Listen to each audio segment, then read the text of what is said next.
Hello दोस्तों, रोज़ की तरह अनबॉक्सिंग ब्लॉग पे सबका हार्दिक स्वागत है। सबके मंगल भविष्य की कामना के साथ दोस्तों, आज प्रेरणादायक विचारों में हमारे जीवन में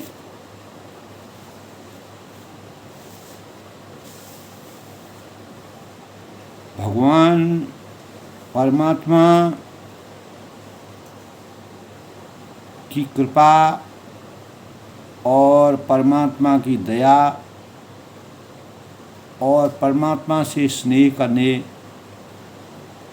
के लिए हम हमेशा प्रतीक्षारत रहते हैं और उसी प्रतीक्षा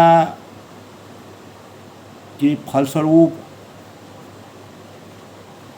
अनुग्रह करने की हमारे अंतःकरण में अनेक प्रकार के भावों का सृजन होता है।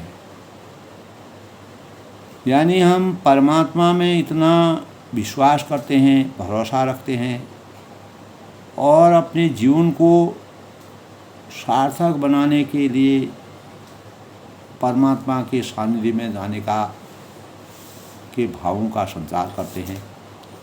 तो दोस्तों, अनुग्रह का मतलब है कि कृपा, दया, ईश्वरीय सहायता और शक्ति जो हमें परमात्मा प्रायश्चित के पश्चात प्राप्त हमें होती है।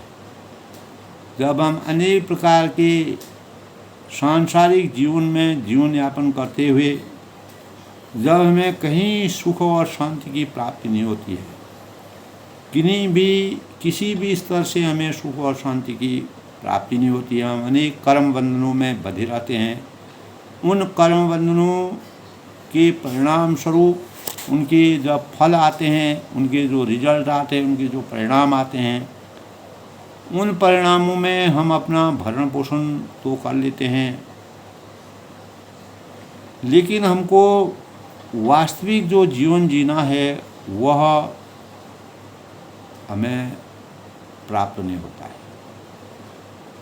तो इसीलिए दोस्तों, अंततोगत्वा हमको परमात्मा के अनुग्रह की आवश्यकता होती है, जिसके लिए हमें परमात्मा से प्रायश्चित करना पड़ता है, उनकी शरण में जाना पड़ता है। तो उदारता, अनुमोदन का, दया जो हमें मुफ्त में प्राप्त होती है, श्रद्धा व भाव में प्राप्त होती है, परमात्मा से अनुग्रह करने में हमारा हमको किसी प्रकार का कोई कष्ट नहीं होता है। तो करुणा का एक अप्रतिबंधित यानी प्रतिबंध से रहित अप्रतिबंधित उपहार है।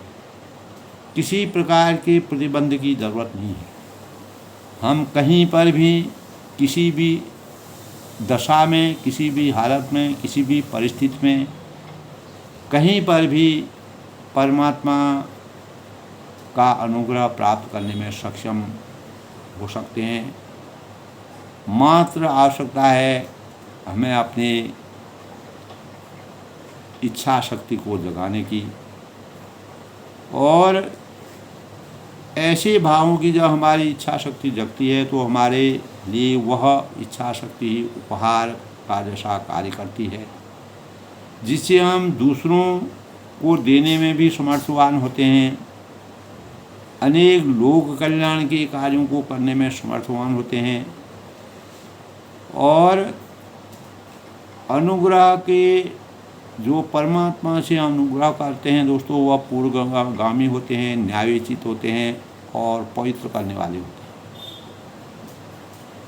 यानी चलने का सहज और सुखद तरीका जीवन के चक्रव्यूह को आगे चलाने के लिए सबसे सहज, सुखद और आत्म बोध का तरीका व्यवहार और विनम्रता और विचारशीलता की पराकाष्ठा। तो इन्हीं भावों के सौजन्य से दोस्तों हम अनुग्रह करके परमात्मा के अनुग्रह करके हम परमात्मा के आशीर्वाद को प्राप्त कर सकते हैं। इसी परिप्रेक्ष्य में प्रेरणा स्रोत के रूप में मैंने अपने भावों को व्यक्त करने का मन बनाया है। तो अनुग्रह करने की प्रतीक्षारत भगवान हमेशा प्रत्येक मानव के जीवन को परिमार्जित करने के लिए, उत्थान के लिए और सही रास्ते का अनुसरण करने के लिए हमेशा दयाशील रहते हैं, प्रयासरत रहते हैं। तो इसी तरीके से दोस्तों निधि भी है। निधि पाने के लिए भगवान की कृपा और भगवान की दया और भगवान की मोहब्बत सुरक्षित रखी हुई है। भगवान बहुत देर से इस इंतज़ार में बैठे हुए होते हैं कि कोई तो आदमी हो जिसको कि मेरी मोहब्बत पाने का हक है। तो जिस प्रकार हमको धन की प्राप्ति से एक निधि के रूप में धन की प्राप्ति होती है, जिससे हम अपने जीवन की अपेक्षाओं को, महत्वाकांक्षाओं को, अपने जीवन को परिमार्जित करने के सुख काल्पनिक सुख के आनंद को प्राप्त करने के लिए हम जिस निधि का, वही निधि जब परमात्मा के रूप में हमको प्राप्त होती है तो वह भगवान जो है उस निधि को देने के लिए हमेशा हर व्यक्ति का इंतज़ार करते हैं। बस अपने जीवन में, अपने चरित्र में, अपने अंतर्मन में उनके प्रति उस निधि को पाने के भावों का संचार करना मानव जीवन का सबसे बड़ा कर्तव्य है। परमात्मा के सानिध्य में प्रेम, जो प्यार, मोहब्बत जिसको कहते हैं, पाने का जो हक होता है वो असली साधक को होता है। कोई भी आदमी हो जिसको कि मैं अपना प्यार करूं, परमात्मा ये कहते हैं, कोई भी आदमी हो जिसको कि मैं अपनी सहायता दूं, तो भगवान के अंतःकरण में, इस संसार में दोस्तों हर मानव के लिए परमात्मा का आशीर्वाद प्राप्त होता है। परमात्मा हर घट घट में विराजमान हैं। केवल उनकी आसक्ति को प्राप्त करने के लिए हमें भावों को जगाने की आवश्यकता है, अपने मन को पवित्र करने की आवश्यकता है, अपने मन के चेतन को जगाने की आवश्यकता है। और भगवान ने यही भरोसा मानव से किया है और उन्होंने बहुतों की सहायता करने में, जो लोग विलक्षण प्रतिभा के होते हैं, जो लोग मानवों को, अनेक लोगों को ज्ञान देते हैं, नए तौर तरीकों को सीखते हैं, जीवन में एक नया कार्य करते हैं, प्रत्येक मानव जीवन के भूत भविष्य और वर्तमान की बातों का संज्ञान लेते हैं और लोक पर कल्याणकारी कार्य करते हैं और देश की सुरक्षा का कार्य करते हैं। तो ऐसे मानव ही तो भगवान रूप में इस संसार में अवतरित है। तो दोस्तों, द्वापर युग में भगवान श्री कृष्ण ने अर्जुन से कहा कि अर्जुन, दुनिया में बुराइयां बहुत फैली हैं। इस संसार में बुराइयों को अंत करने के लिए सही मानवों की आवश्यकता है और जो इस संसार की बुराइयों को हमेशा के लिए अंत करे। विद्या और बुद्धि दोस्तों, दोनों में बड़ा अंतर है। बुद्धि हमको परमात्मा के आशीर्वाद से जन्मजात हमारे अंतःकरण में आती है, लेकिन विद्या को हम प्राप्त करते हैं सही गुरुओं के सानिध्य में जा कर के, सही समाज के सानिध्य में कर, सही माता पिता के, अभिभावक के संरक्षण में रह कर के, सही समाज के संरक्षण में रख के। लेकिन जब बुद्धि और विद्या का सही सामंजस्य होता है, अगर दोनों में अंतर विरोध नहीं रहता है, तो हमें परमात्मा की शक्ति का उदय हमारे जीवन में होता है। तो बुराइयों का मुकाबला करने के लिए अपने आप को जोखिम में डालना पड़ता है। अगर हम परमात्मा अगर रावण का अंत करने के लिए मर्यादा भगवान राम जी जोखिम ने लिया होता तो रावण का अंत नहीं होता। अनेक प्रकार के जो ऋषि थे, मुनि थे और सांसारिक लोग थे, उनका कल्याण नहीं होता, उनका जीवन हमेशा धर्म की रक्षा नहीं होती, अधर्म की वृद्धि हो जाती। तो तब श्री कृष्ण भगवान ने द्वापर में अवतरित होकर के अर्जुन को अपना, जिस प्रकार रामचंद्र ने हनुमान जी को अपना एक साधक के रूप में लिया, सारथी के रूप में लिया, उसी प्रकार अर्जुन को कृष्ण जी ने अपने सारथी के रूप में उतारा। क्योंकि किसी भी कार्य को करने के लिए हमको विकल्प की आवश्यकता होती है। तो तब श्री कृष्ण ने कहा कि मुझे आप, तब अर्जुन ने कहा कि मुझे आप अनेक प्रकार की विषमताओं में मत डालिए। कुरुक्षेत्र की लड़ाई में मैं उसके योगी नहीं हूँ। मेरा अंदर से मन नहीं कहता है कि मैं किसी का उलझूँ, किसी का मेरे से बुराई हो।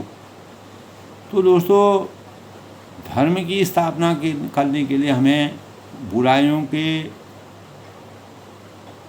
यानी अधर्मी लोगों का अंत करने के लिए अनेक प्रकार के जोखिम लेने की आवश्यकता होती है।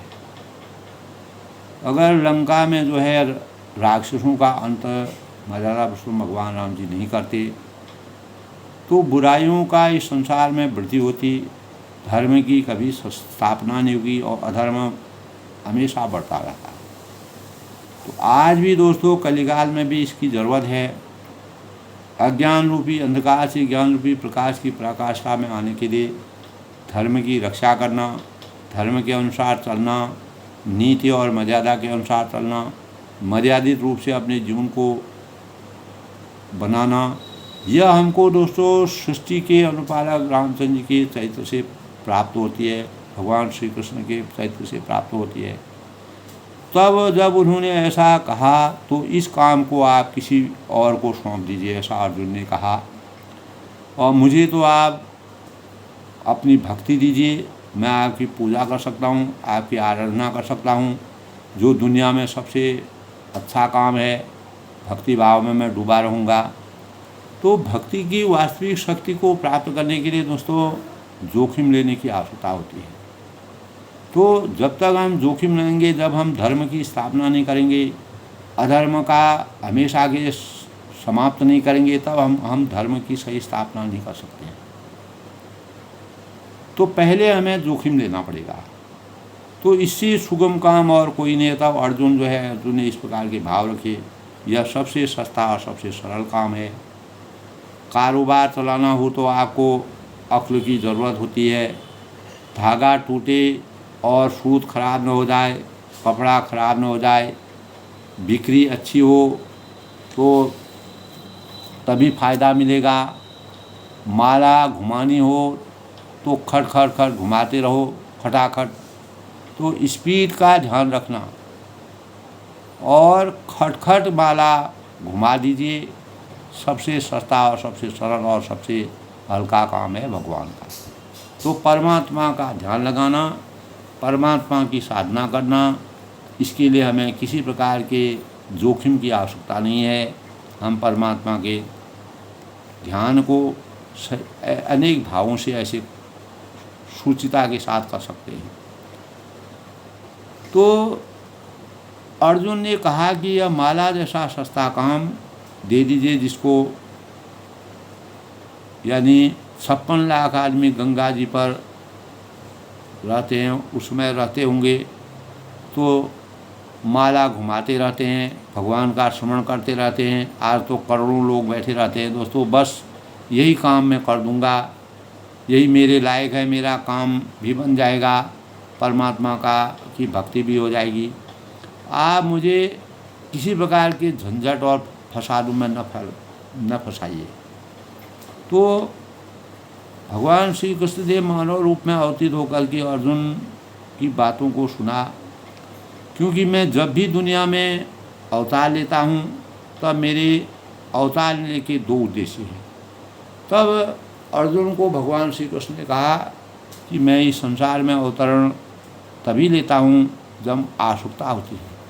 जब मानव जीवन बहुत ही व्यथित हो जाता है, दुखी हो जाता है, ऋषि मुनि हैं जो सदाचारी लोग होते हैं, आचार संहिता में रहने वाले होते हैं, जिनका जीवन सच भाव में परमात्मा के सानिध्य में लगा रहता है, तो उन्हीं के परिपालन के लिए, उन्हीं के कल्याण के लिए, उन्हीं के जीवन को, सृष्टि की संरचना को हमेशा संजोने के लिए मैं मेरे जीवन में यानी मानव रूप में अवतरित होने का यही उद्देश्य है।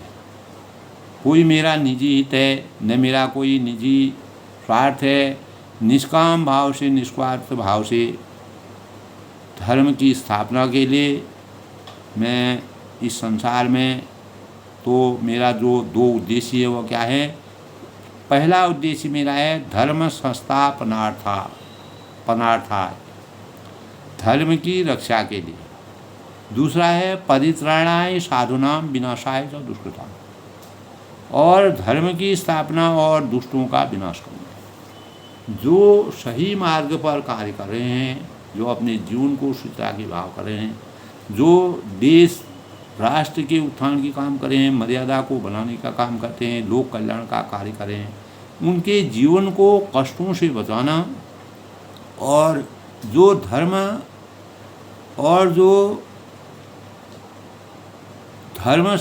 धर्म की स्थापना करने के लिए, और जो साधु नाम, जो सज्जन लोग हैं, जो इस संसार में योगी हैं, मुनि हैं, मुनीश्वर हैं, अनेक प्रकार के योगी लोग हैं, उनके कार्य में जो बाधा डालते हैं, तो उनको बचाने के लिए, उनके लिए धर्म की स्थापना करने के लिए मैं इस संसार में अवतरित होता हूँ।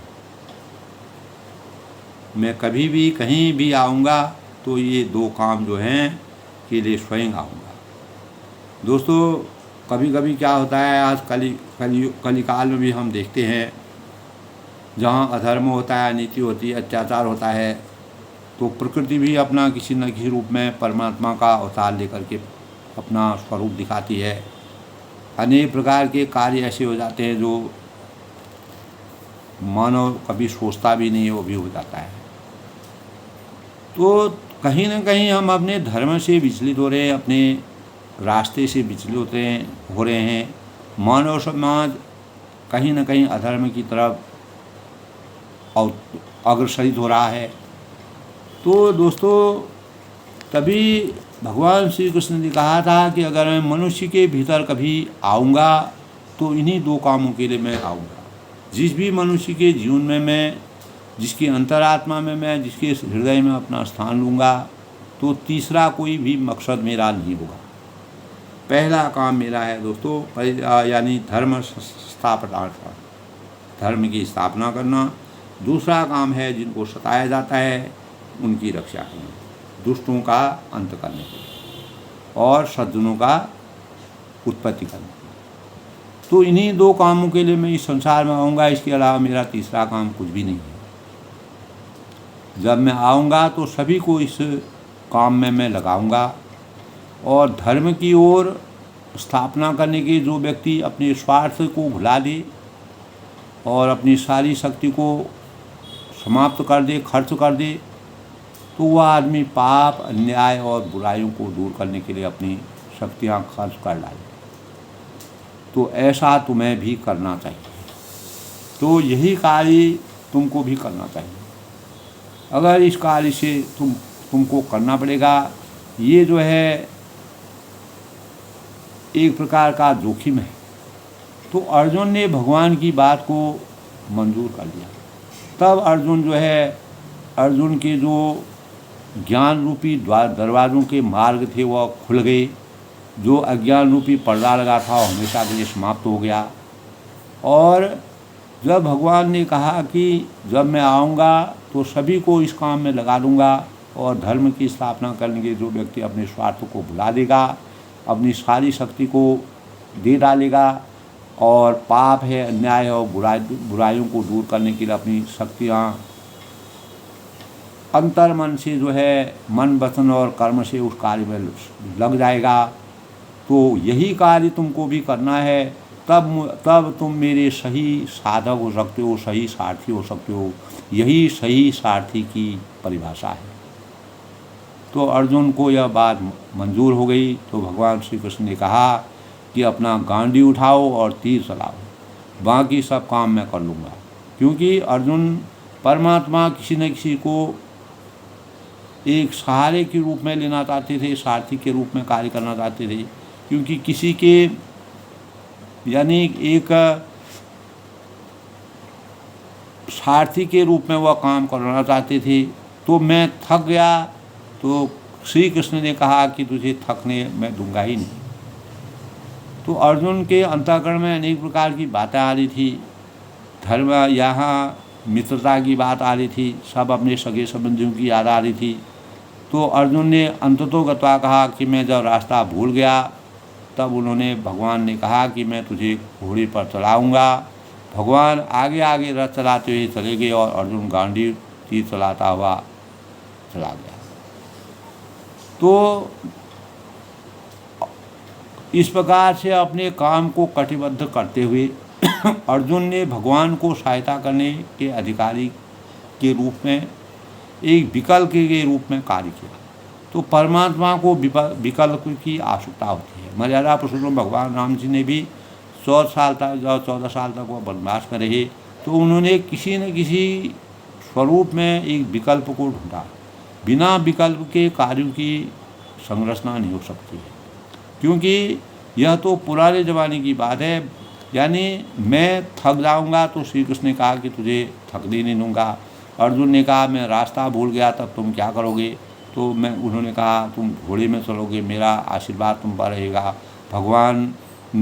भगवान आगे आगे रथ चलाते हुए चले गए और अर्जुन गांडी लेकर तीर चलाता रहा।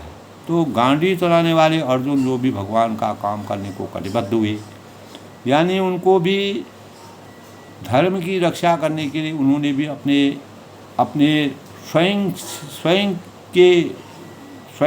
से इन सब कार्यों को किया। अर्जुन का सारथी भी उनको बनना पड़ा। भगवान की सहायता करने के अधिकारी, भगवान भी सहायता करने में पूर्ण रूप से अधिकारी हो गए। और यह तो दोस्तों इस प्रकार की बातों से हमें परमात्मा का अनुग्रह, परमात्मा हमेशा हमारे ज्ञान को जगाने के लिए, हमारी परीक्षा को लेने के लिए, हमारे सद्भावों को जगाने के लिए, हमारे अंदर मानव धर्म की रक्षा करने के लिए, मानवता की रक्षा करने, मानव धर्म सबसे बड़ा धर्म है, वही एक धर्म है। उसी धर्म की रक्षा करने के लिए परमात्मा ने अर्जुन को इस प्रकार का ज्ञान दिया। ऐसे ही अनुग्रह दोस्तों बुद्ध भगवान को मिला था। भगवान के आज्ञानुसार गौतम बुद्ध जी जो थे वह पूजा पाठ करते। उन्होंने भगवान की प्रार्थना की थी कि आपका प्यार पाने के लिए मुझे क्या करना चाहिए। तो अपने जीवन में क्या काम करना होगा, उन्होंने कहा कि एक धर्म की स्थापना और दूसरा पाप का विनाश करो। इसीलिए तुम धर्म की स्थापना करो, लोगों से कहो बुद्धं शरणं गच्छामि, यानी धम्मं शरणं गच्छामि, संघं शरणं गच्छामि, यानी समाज में संघबद्ध रहो और विवेक बुद्धि की और अक्ल की सहायता से अज्ञान और अनाचार, अवसाद और छोटापन, परंपराओं और मान्यताओं, इनके पीछे भागने वाली दुनिया को रोको और कहो। क्या कहो? बुद्धं शरणामि गच्छामि। तो बुद्ध जी ने भी दोस्तों पूरा राजपाट छोड़ करके और अपने जंगल में जा कर के उन्होंने तपस्या, एक पेड़ के नीचे जाके तपस्या की। उसी के परिणाम से उन्होंने लोक कल्याण के कार्यों को, धर्म की रक्षा करने का कार्य किया। तो बुद्ध की शरण में जाऊंगा, विवेक की शरण में जाऊंगा, विवेक के अतिरिक्त अन्य सबको मैं निस्तारित कर दूंगा। और उन्होंने कहा कि जब संघबद्ध हो जाओगे, परमात्मा ने उनकी परीक्षा ली और बुद्ध ने इस प्रकार की आचार संहिता से उनको ज्ञान की प्राप्ति हुई। और विवेक के अतिरिक्त अन्य सबको निस्तारित कर दूंगा। उन्होंने कहा कि सब संघबद्ध हो जाओ, इकट्ठे हो जाओ। और आज के परिप्रेक्ष्य में दोस्तों उन बातों को लोग दूसरी तरह से सोचते हैं जो बुद्ध जी के जीवन में जिस प्रकार की पराकाष्ठा थी वह मानव धर्म के लिए केवल मात्र थी। और बुद्ध ने भगवान की आज्ञा मानी और बुद्धम शरणम गच्छामि, धम्मम शरणम गच्छामि, संघं शरणं गच्छामि यानी का संदेश देकर भगवान बुद्ध चले गए। इस प्रकार के संदेश जिस प्रकार भगवान श्री कृष्ण ने अपने अपने संदेश को लेकर के इस संसार में अर्जुन को शिक्षा दी, यदा यदा हि धर्मस्य ग्लानिर्भवति भारत अभ्युत्थानम् अधर्मस्य तदात्मानं सदाम्यहम् यानी धर्म स्नापनार्थम यानी और दूसरा परित्राणाय साधनाम विनाशाय च दुष्कृताम। तो संदेश लेकर भगवान बुद्ध ऐसा संदेश लेके चले गए और वैदिक हिंसा, तामसी और अंध परंपराओं को देश में फैली हुई थी, जिसके लिए उन्होंने धर्मगत संघर्ष किया। धर्म की मर्यादा से हट करके मानव धर्म की शुचिता को बनाने के लिए और मानव चेतना को जगाने के लिए, दबे हुए लोगों को आगे पहुंचाने के लिए और अनेक प्रकार के कुप्रथाओं और अंध परंपराओं का अंत करने के लिए बुद्ध भगवान ने इस संसार में जन्म लिया। उसके लिए उन्होंने धर्मगत संघर्ष किया और उस जमाने का महान क्रांतिकारी बुद्ध ही ऐसे थे जिन्होंने अपने जीवन को परमात्मा के अनुग्रह की प्रतीक्षा उन्होंने की और जंगल में बैठे हुए थे भगवान से उन्होंने कहा कि आपने इतना बड़ा काम यानी पर ने मुझे सौंप दिया है और किस तरीके से मैं काम करूँगा, मेरे पास न रुपया है न पैसा है और कहाँ से मैं इस साधन को जुटाऊँगा। तो भगवान ने कहा, उनसे क्या कहा दोस्तों, आगे चलो आगे और मैं आया रुपया लेकर के, यानी तुम आगे चलते रहो, रुपया तुम्हारे पीछे पीछे दौड़ता रहेगा। और वह आए सम्राट अशोक के रूप में आए। तो उस समय सम्राट अशोक थे, उस रूप में भगवान अवतरित हुए। उन्हें कहा कि आप हैं तो भगवान का काम करने के लिए बैठे हैं। तो बुद्ध ने कहा मैं भगवान, यानी उनकी परीक्षा हो रही है। उन्होंने कहा कि भगवान काम करने के लिए बैठे हैं। बुद्ध ने कहा हाँ, भगवान की आज्ञा अनुसार, भगवान की इच्छा अनुसार मैंने अपने जीवन को हथेली पर रखा है और अपनी सारी की सारी बागडोर भगवान के सुपुर्द करती है। यानी मन, वचन और कर्म से पूर्ण समर्पण भगवान के ऊपर मेरा हो गया है। उन्होंने कहा कि हाँ, मुझे पैसा चाहिए, साधन चाहिए। तब अशोक बुद्ध जो परमात्मा के रूप में, जो अशोक के रूप में अवतरित हुए थे, उन्होंने कहा कि भगवान का सारा साधन आपके चरणों में समर्पित है और सारी चीज़ें, धन और दौलत उसके पास आ गई। तो बुद्ध भगवान ने 2.5 लाख शिष्यों के माध्यम से पूरे एशिया और सारे विश्व में क्रांति की लहर फैलाई, जिसके परिणाम स्वरूप भगवान स्वयं अशोक के रूप में उनकी सहायता कर रहे थे। तो भगवान किसी रूप में भी मानव की परीक्षा ले सकते हैं, केवल हमको अनुग्रह की आवश्यकता होती है। एक बार देवता और तो इसी प्रकरण में दोस्तों, एक बार देवता और असुर मिलकर समुद्र मंथन करने लगे। तो उनसे भगवान से इच्छा की और उनकी आज्ञा दी कि पुरुषार्थ किया जाना चाहिए। इस विश्व वसुधा में जो अमूल्य रत्न हैं और जो कीमती रत्न हैं वह भरे पड़े हैं, उनको निकाला जाना चाहिए, समुद्र से निकालना चाहिए। देवताओं ने कहा कि हम हार जाएंगे, असुरों ने कहा कि हम हार जाएंगे। तो भगवान ने कहा मैं तो जिंदा हूँ, सब हार जाओगे तो मैं सबका न्याय करने वाला हूँ, तुम्हें हारने नहीं दूंगा। तो समुद्र मंथन होने लगा और मंदरांचल पर्वत पर समुद्र के नीचे तलहटी में चलने लगे। तो देवता चिल्लाए कि महाराज, जिस मंदरांचल से हम मथाने का काम ले रहे हैं वह तो अब डूबा और हमारा काम फेल हो गया, हम मतलब असहाय हो गए। कच्छप का रूप बना करके भगवान आए, जैसे बुद्ध अशोक के रूप में भगवान बुद्ध के सामने भगवान अवतरित हुए, उसी प्रकार कच्छप के रूप में भगवान मंदराचल यानी कच्छप के रूप में बना करके भगवान आए और मंदराचल को अपनी पीठ पर उठा लिया और समुद्र मंथन होता रहा और समुद्र के रत्न निकाले जाते। तो परमात्मा की प्राप्ति करके दोस्तों अनेक प्रकार की निधि, अगर परमात्मा का अनुग्रह हमको प्राप्त होता है तो इसी प्रकार दोस्तों हमारे जीवन में अनेक प्रकार के इस प्रकार के भाव हैं, इस प्रकार की प्रेरणाएं हैं जिससे हम अपने जीवन को चरितार्थ कर सकते हैं। तो एक बार शंकराचार्य को भी भगवान का इस प्रकार का अनुग्रह प्राप्त हुआ।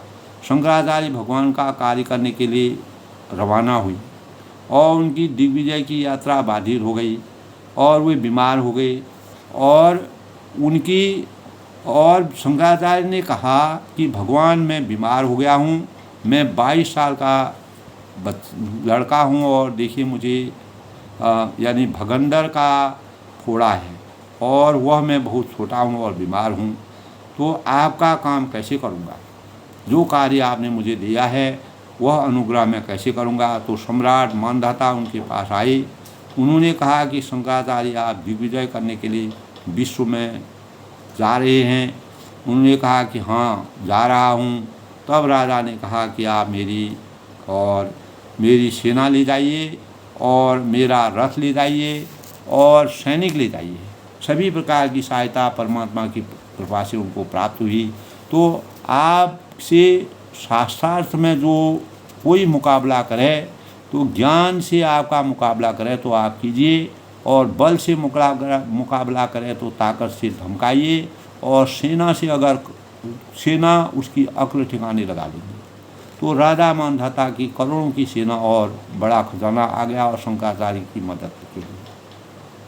तो इस प्रकार की प्रेरणा के भाव दोस्तों परमात्मा के अनुग्रह में हमेशा समाहित होता है।